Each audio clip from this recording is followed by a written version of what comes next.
Hey everyone, today I'm going to be talking about watercolor materials. And someone suggested a little while ago that I do watercolor tutorials, so I'm just going to start off with just what you need to start watercoloring.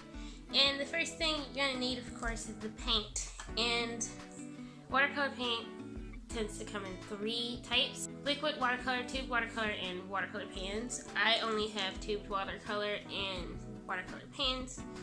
And this is an example of tubed watercolor. This is the Gouache Academy watercolor, and I only have it in these two colors.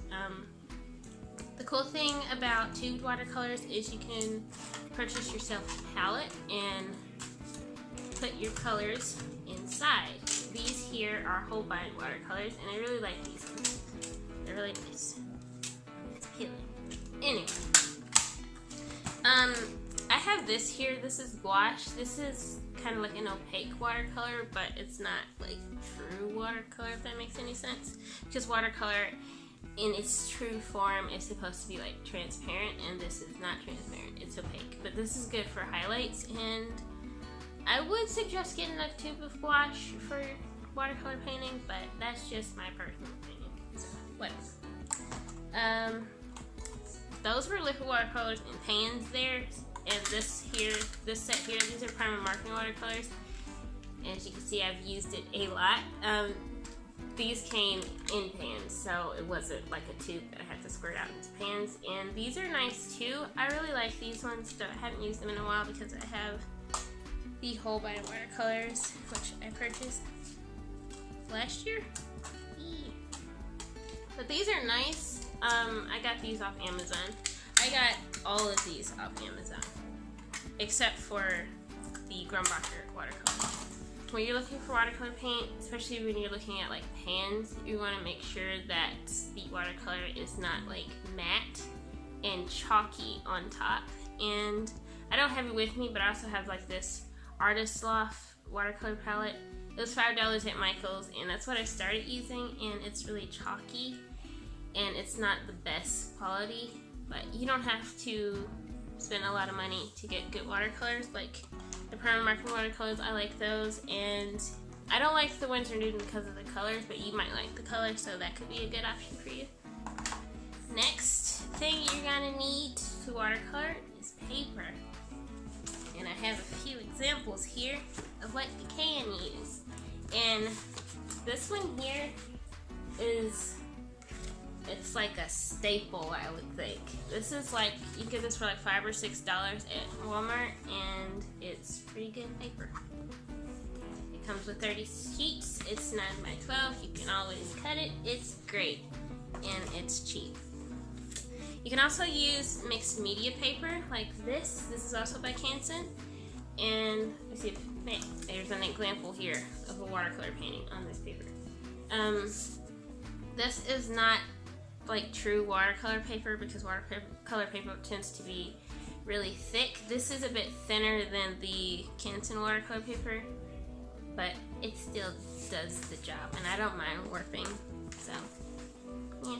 And this is Strathmore watercolor paper. It's got things in it. That's watches in it. Anyway. Yeah, this is Strathmore watercolor paper. I got this for like $2 or $3 at my local art store. So I really like this. It's really, really thick, which is good for holding all the water. And that's the main thing you're looking for when you're looking at watercolor paper, is something that can hold water, because you're applying water directly to the paper. So you're not going to want to use something like this. That's another type of watercolor I forgot. Oh, got it. Okay. Gotta remember that. This is a watercolor pencil, and you basically apply it to the paper and wet it and use it like watercolor, and it's really cool, and I like it for sketching. Back to the papers. So thin papers aren't good because they warp a lot, and that's not fun when you are doing your watercolor thing. But when I'm sketching, I don't mind warping, so sometimes I will go over my sketches with watercolor. I do not mind. The next thing is brushes. I'm not really particular about brushes. I kind of just like to use round brushes, and this is a brand I like. This is the Simmons round brush. This one is really stiff, but they also have a softer one. And these are really nice for watercoloring. I also have an Artist Loft watercolor. Well, this, I don't know if it's particularly for a watercolor, but it's a round brush. And that's just what I like to use, but you can use whatever you like to use. And I also have water brushes. So these are brushes that have this barrel here that you can fill with water, and they're good for travel. And this is a Pentel water brush, and this I believe is an Art and Fly water brush, and they're both in the round tips, which, as I mentioned, that's what I like to use. But you kind of have to just experiment and see what you like to use. Next, we have pens. I don't know if you are one to use line art, but I do use line art, and some people do use line art, so this is important because not all pens are water friendly. And I would hate for you to go and paint something over your line art only to realize that your pen is not water friendly.